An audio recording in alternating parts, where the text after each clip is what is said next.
Bonjour à tous. Ce matin, je voudrais m'adresser à un homme, à une femme. Certainement, vous êtes retrouvés dans certains problèmes, les blocages, les difficultés spirituelles. Certains d'entre vous se sont tournés vers les pasteurs. Et on vous a demandé de construire des hôtels. Si vous voulez voir la prospérité, si vous voulez voir la délivrance, si vous voulez obtenir le succès, si vous voulez obtenir la protection, si vous voulez vous marier, si vous voulez faire des enfants, certains pasteurs vous promettent toutes ces choses à condition que vous puissiez construire un hôtel sur lequel vous devez déposer, n'est-ce pas, de l'argent, déposer des sommes faramineuses d'argent pour construire cet hôtel. Pour d'autres encore, on vous a demandé, ces pasteurs vous demandent de façon insidieuse que ce qui vous bloque, ce qui vous retient dans votre vie, vous n'évoluez pas, vous ne prospérez pas parce qu'il y a des hôtels dans vos vies, des hôtels sataniques qu'il faut détruire. Bon, il faut donner 1 million, 2 millions, 3 millions, 500 000, il faut donner votre salaire pour détruire ces hôtels-là. Ce sont des hôtels sataniques. Ce matin, je suis venu sur la toile pour vous dire que vous êtes sous le coup de l'arnaque. Vous êtes tombé dans les mains des faux pasteurs, des charlatans déguisés en pasteurs, des nganga, des tradis praticiens déguisés en pasteurs. Je vais commencer par ceci. Dans un premier temps, lorsque vous voyez aujourd'hui les pasteurs de ce monde, beaucoup de chrétiens, ils ont dans leur bouche ce langage. Les hôtels, détruisons les hôtels, viens construire ton hôtel.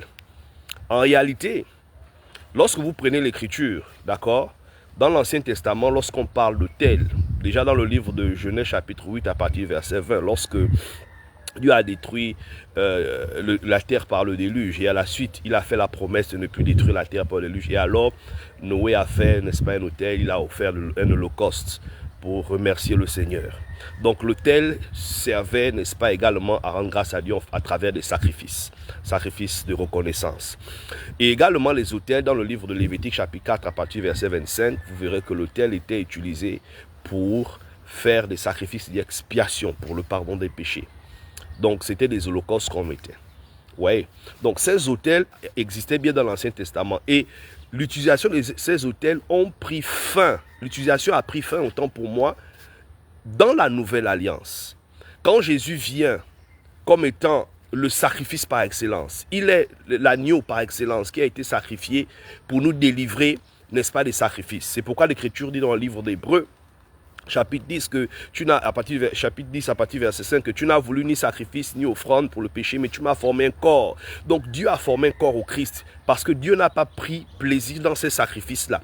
Donc il a mis fin à la loi de Moïse, selon Romains chapitre 10, verset 4. Christ est la fin de la loi pour la justification de ceux qui croient. D'accord? Donc Jésus-Christ a mis fin au sacrifice de la loi. Il a mis fin à la pratique des autels comme cela se faisait dans l'Ancien Testament. Il a mis fin aux holocaustes. En Christ, il n'y a plus de sacrifice. Il n'y a plus d'autel. Il n'y a plus d'holocauste. L'holocauste de Dieu, c'est Jésus-Christ. L'autel de Dieu, c'est Jésus-Christ. Quand vous lisez au livre d'Hébreux chapitre 13 à partir du verset 10, ça déclare que nous avons un autel, d'accord, dont ceux qui font le service n'ont pas le pouvoir de manger.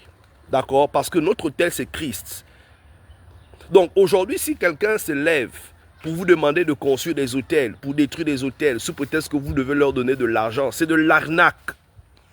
Et beaucoup d'entre vous sont toujours liés. Tout le temps, vous bâtissez les autels dans vos églises. Tout le temps, vous détruisez les autels dans vos églises. J'ai envie de vous dire que vous êtes sous le coup de la malédiction. Pourquoi? Parce que vous refusez la liberté qui se trouve en Jésus-Christ. Jésus a dit clairement dans l'Écriture, dans le livre de Jean, chapitre 8, à partir du verset 31 39, il dit que si vous gardez ma parole, vous êtes véritablement mes disciples. Vous connaîtrez la vérité et la vérité vous rendra libre. C'est l'évangile de Jésus-Christ qui rend libre. Lorsque vous croyez au Seigneur Jésus-Christ, vous croyez à la vérité. On doit vous baptiser. Les malédictions de votre vie disparaissent. Les liens ancestraux disparaissent, sont détruits. Selon Romains chapitre 8, la Bible déclare au verset 1 qu'il n'y a plus de condamnation pour ceux qui sont en Christ. Il n'y en a plus. Tu ne peux pas être baptisé en Jésus-Christ et toujours être sous les liens de la malédiction, être sous les liens de la sorcellerie. Ces pasteurs déguisés en ganga, ces ganga déguisés en pasteurs, vous trompent. Jésus-Christ est notre autel. Il n'y a pas d'autel en Christ. Ce discours-là, on ne trouve pas ça chez les apôtres, ni Jésus-Christ. Jésus-Christ a mis fin à ces choses. Pourquoi retourner encore dans ces faibles et pauvres rudiments dans lesquels vous voulez encore vous asservir? Depuis que vous bâtissez les hôtels, que vous construisez les hôtels dans vos églises, est-ce que vous êtes délivrés? Vous êtes toujours dans les cauchemars, vous êtes toujours dans la souffrance, vous êtes toujours maltraité, vous ne dormez pas, vous avez la psychose. Pourquoi? Parce que l'évangile qu'on vous prêche est un évangile qui est faux. Et je vais vous dire quelque chose. Ces pasteurs-là, qui étaient des anciens gangas, d'accord? C'est-à-dire que aujourd'hui, quand vous allez dans le mysticisme, ce sont ces mêmes pratiques qu'ils font. Ils utilisent les hôtels mystiques. Je ne sais pas comment ils voient ces choses. Ils utilisent les hôtels mystiques. Non, voici, voilà, il y a un hôtel dans ta vie, il faut détruire, tout ça là. Ça montre que ce ne sont pas des chrétiens, c'est des charlatans. C'est des ngangas déguisés en pasteurs. Ils ont enlevé les raffias, les crânes sur les coups et ils ont porté les vestes pour tromper à servir le peuple. C'est l'évangile qui peut te délivrer. Jésus a mis fin à toutes ces pratiques de sacrifice, pratiques d'ordonnance, pratiques d'holocauste. Il n'y a plus de sacrifice en Christ. Il n'y a plus d'holocauste en Christ. Il n'y a plus d'autel en Christ. Christ est notre autel. Jésus-Christ est notre sacrifice par excellence, qui a expié les péchés. Il est notre délivrance. C'est pourquoi en Christ, si vous croyez à l'évangile, on vous baptise, vous êtes totalement délivré de ces choses. Vous êtes totalement délivré de l'emprise de Satan. Satan ne peut plus avoir l'emprise sur vous. C'est ça la vérité. Donc il faut sortir de ces milieux-là. Ces milieux-là vous trompent, ces personnes vous trompent. Je me rappelle une femme au Cameroun. Elle était possédée pendant des années. Il y a un pasteur qui venait tous les jours faire la délivrance. Tous les jours faire la délivrance. Faire les choses sur elle. Parfois vous allez voir, ils vont vous verser l'huile. Ils vont vous verser l'eau. Ils vont vous faire boire l'eau, boire l'huile. Parfois, ils demandent, non, madame, celle qui est malade, qui est liée par les esprits, il faut jeûner. Les pasteurs font jeûner les gens qui sont malades, les gens qui sont sous l'emprise de Satan. Dans quelle écriture, quand quelqu'un est possédé, quand quelqu'un est sous l'emprise de Satan, on ne fait pas jeûner la personne. Il vous maltraite, la personne va jeûner 40 jours, 30 jours, la personne devient maigre. C'est écrit où? Jésus, quand il allait de ville en ville, quand il libérait les gens qui étaient opprimés, il ne leur demandait pas de jeûner. Ce n'est pas aux gens malades de jeûner, c'est aux médecins qui jeûnent qui vous les délivrer. Mais il ne peut pas les délivrer parce que ces personnes-là n'ont pas l'évangile, ils n'ont pas la vérité. C'est la vérité qui libère. Donc cette femme était possédée pendant des années. Un pasteur venait pratiquement tout le temps. Jusqu'au jour où on est arrivé, quand on a vu cette femme, elle était totalement amochée. L'intelligence avait disparu. Elle a écouté l'évangile, le véritable évangile. Quand on l'a approchée, tous les esprits sont sortis de son corps. Elle a été baptisée. Elle a été totalement délivrée. Et le pasteur qui faisait la cure d'âme et les délivrances chaque jour sur cette femme, lorsqu'il est venu pour faire sa délivrance, quand il rentre, il se rend compte que, oh, la femme l'a délivrée, qu'est-ce qui s'est passé? Et quand on lui a dit, il a dit, prêchez-moi aussi l'évangile, je vais écouter votre évangile. On lui a prêché l'évangile. Un faux pasteur, il a écouté l'évangile, a dit, oui, c'est la vérité, je veux me faire baptiser en Jésus-Christ. Maman, papa, il faut sortir de ces endroits-là. Il faut sortir. Sinon, tu vas rester prisonnier. Depuis que tu es là-bas, dans ton église, ton église des réveils, ton église pentecôtiste, ton église, je ne sais pas quel nom porte ton église. Est-ce qu'il te demande de construire les hôtels? Quelle délivrance ça t'a apporté? C'est le mensonge. Tous ceux qui prêchent les hôtels, quand vous allez dans une église, on construit l'hôtel, détruit l'hôtel. Paul, l'apôtre Pierre, a dit dans 2 Pierre chapitre 2, à partir du verset 1, il y a eu parmi le peuple des faux prophètes, il y aura parmi vous des faux docteurs.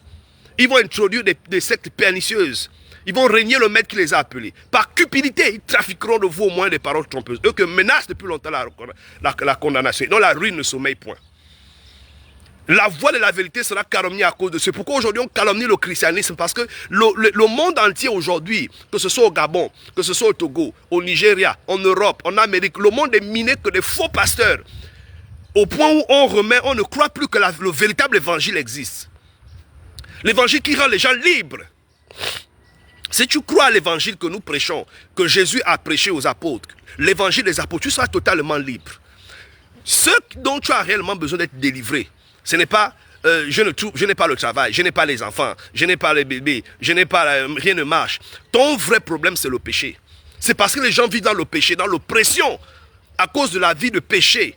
Mais Jésus est venu avec l'évangile pour te délivrer, de sortir du péché. Sortir du concubinage, de la fornication, de l'escroquerie, du vol, de tous ces péchés qui rendent l'homme esclave et fait en sorte que Satan vous retient dans la prison. Et ces faux pasteurs utilisent votre souffrance, ils utilisent votre détresse sociale pour utiliser ça sur vous, pour vous arnaquer de l'argent. Par cupidité, ils vont trafiquer. Les hommes deviennent des instruments de trafic. Ils font le trafic de vos âmes. En vous prélevant de l'argent, en vous demandant de construire des hôtels. Alors qu'il vous suffit simplement d'écouter l'évangile, le véritable évangile. Si vous croyez à cet évangile, l'évangile de Christ, des apôtres, vous serez totalement délivrés. On vous baptise. Aucun esprit ne peut vous toucher encore. Ces esprits-là ne parlent pas de vos vies parce que vous êtes dans les mains des faux, des charlatans. Leur intérêt, ce n'est pas vos âmes. Leur intérêt, c'est leur ventre. Comme Paul l'a dit. Ils ont pour Dieu leur ventre. Ils ne pensent qu'aux choses de la terre. Donc, ce que je voulais dire ce matin à certaines personnes. Jésus peut te délivrer. Mais c'est à travers la vérité. Ce n'est pas les hôtels. Ce n'est pas les multiples délivrances qu'on te fait qui ne marchent jamais dans l'église. Viens écouter le vrai évangile. Jésus va te rendre libre. À travers la foi en Jésus-Christ. La foi en la vérité. Tant que tu n'es pas dans la vérité, tant que les pratiques que tu fais sont fausses, tant que tu es dans une fausse église qui prêche des mensonges, des inepties, tu ne seras jamais libre et tu n'auras pas la vie éternelle. La vie éternelle se trouve dans l'évangile, dans le message de Jésus-Christ laissé à ses apôtres. Tu crois à ce message, si tu es baptisé dans ce message, tu intègres le corps de Jésus-Christ, tu deviens membre de l'église de Christ. Et Satan ne peut avoir aucun pouvoir sur toi. Tu seras totalement libre, libre de l'oppression, libre de la tyrannie de Satan. Et j'en passe. Que Dieu vous bénisse. Donc, contactez-nous en inbox. On va vous aider. Parce que le monde est perdu. Que Dieu vous bénisse. Merci.